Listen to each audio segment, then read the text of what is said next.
Anong masarap ihanda ngayong holiday season? Siyempre, ham. Halika, gawa tayo ng napakasimple at napakasarap na sweet liempo ham. Sa isang bowl, maglagay tayo ng salt, sugar,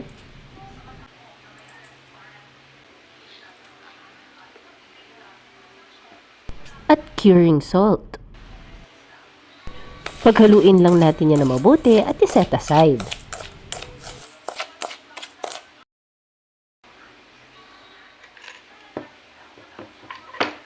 Ngayon naman, tanggalin natin ang balat ng ating liempo.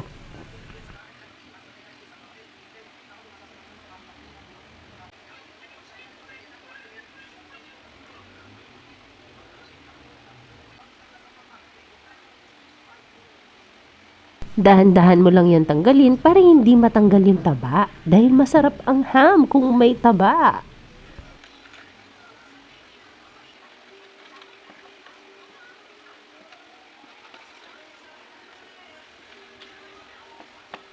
Ngayon naman, tutusok-tusukin natin ito sa ating fork or tinidor para ang ating mixture ay ma-absorb ng mabuti ng ating liempo.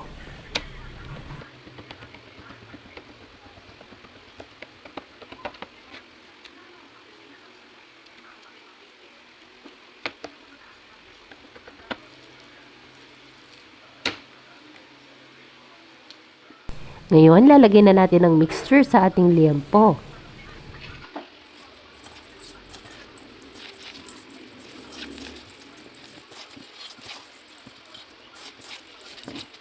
Pwede nyo yung ilagay sa isang sealed container or naman sa akin, nilagay ko siya sa isang ziplock.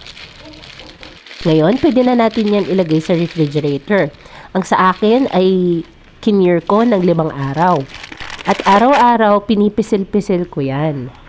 Pagkatapos ng 2 to 7 days, pwede na natin yan iluto. So, naglagay ako ng pineapple juice, apple flavored beer, sugar, at imimix na po natin yan bago natin ilagay yung ating liempo. Ang liempo po na kinir natin ay binanlawan ko po muna bago ko po yan pinakuluan.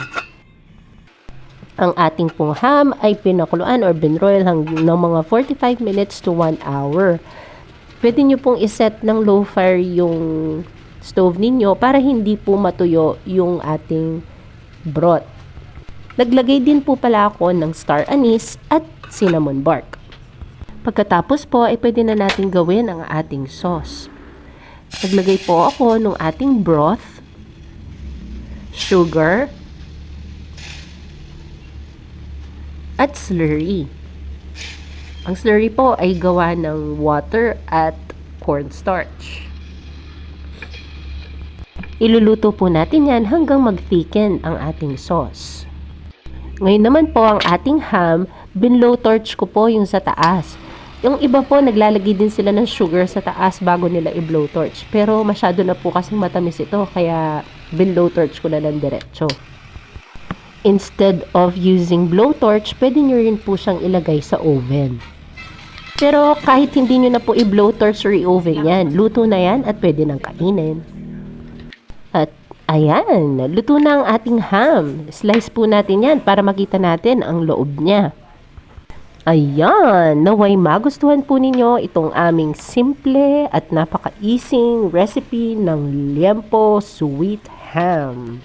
Sana ay makagawa din po kayo bago po mag-umpisa ang ating holiday season.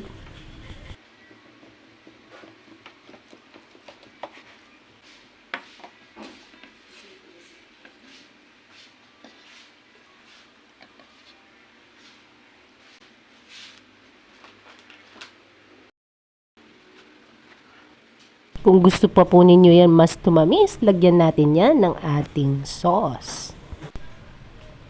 At ayan, kain na!